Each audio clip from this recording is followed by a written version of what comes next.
ইদানিং চেম্বারে বয়স্ক হৃদরোগীদের পাশাপাশি যেসব জন্মগত হৃদরোগের বাচ্চারা আসছে তাদের মধ্যে বেশিরভাগ হচ্ছে এরকম যে জন্মের কিছুদিন পর থেকেই তাদের ঠোঁট, জিহ্বা, সারা শরীরের ত্বক ধীরে ধীরে কালচে বর্ণ ধারণ করছে এবং এই কালচে বর্ণটা বাচ্চা যখন একটু ছুটাছুটি, কান্নাকাটি বা পরিশ্রম করে তখন অনেক বেড়ে যাচ্ছে।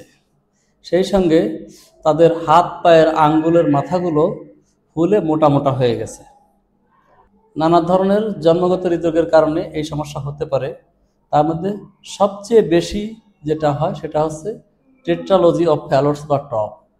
আসলে টপ হচ্ছে এক জটিল জন্মগত হৃদরোগ। এই রোগে একসঙ্গে 4টে সমস্যা থাকে।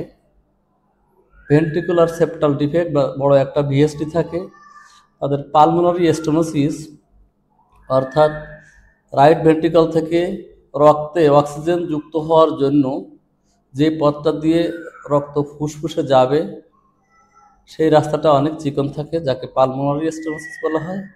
সেই সঙ্গে থাকে রাইট ভেন্ট্রিকুলার হাইপারট্রফি এবং ওভাররাইডিং অফ দ্য অ্যাওর্টা।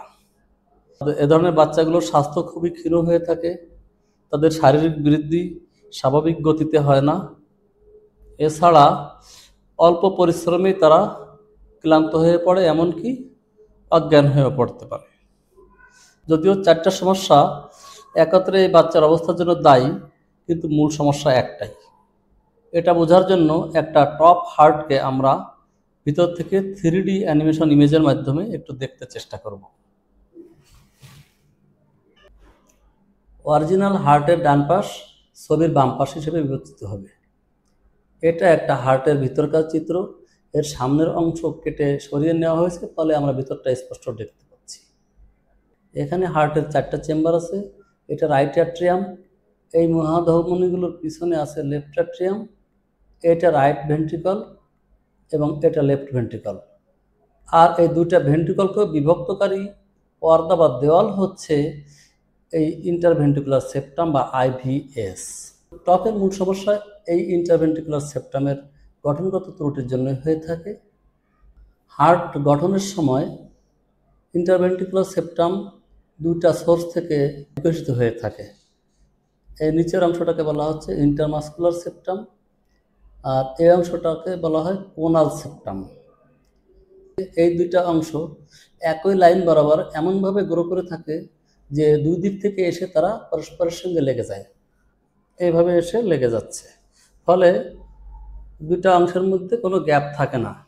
মাতৃগর্ভে হার্টের বিকশিত হওয়ার সময় টপের ক্ষেত্রে যে সমস্যাটা হয়, অংশটা নর্মাল জায়গা থেকে গ্রো করে, কিন্তু এই কোনাল সেপ্টাম অংশটা অনেকখানি বাম দিক থেকে ডান দিকে অবস্থান নিয়ে গ্রো করতে থাকে।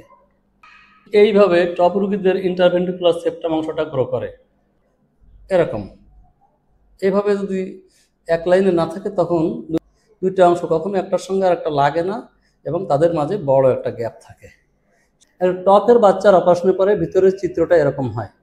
এখানে যে বিএসটি ছিল সেটা বড় একটা প্যাচ বা তালি দিয়ে বন্ধ করা হয়েছে। সেই সঙ্গে পালমোনারি আর্টারিতে যে স্টেনোসিস বা চিকন অবস্থা ছিল সেখানে একটা বড় প্যাচ বসিয়ে সেই রাস্তাটাকে বড় করে দেওয়া হয়েছে। এর ফলে এই রক্ত প্রবাহের বাধাটা দূর হয়েছে এবং ইন্টারভেন্ট্রিকুলার সেপ্টামের সেই ডিফেক্টটাও এই যেভাবে বন্ধ হয়ে গেছে। এর মাধ্যমে টপের বাচ্চা মোটামুটি স্বাভাবিক জীবন লাভ করতে পারে। সংক্ষেপে এটাই হচ্ছে টপ সম্পর্কিত মূল আলোচনা। তবে সব কিছুই নির্ভর করছে সঠিক সময়ে রোগের ডায়াগনোসিস এবং চিকিৎসা প্রদানের উপর। অপারেশন ছাড়া এর আর কোনো চিকিৎসা নেই।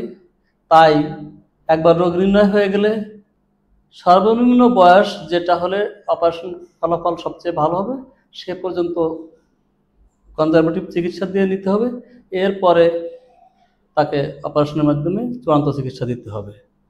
আমার দৃষ্টিতে মোটামুটি 6 মাস বয়স পর্যন্ত বাচ্চাকে কনজারভেটিভ চিকিৎসা দিয়ে তারপরে যদি অপারেশন করা হয় তার ফলাফল হবে সবচেয়ে ভালো। আর যাদের ডায়াগনোসিস অনেক দেরিতে হয় কিংবা অপারেশন করতে দেরি করে তাদের ক্ষেত্রে সময় যত বাড়তে থাকে ভিতরের জটিলতাও তত বাড়তে থাকে এবং অপারেশন পরবর্তী ফলাফলও ততটা এফেক্টেড হয়।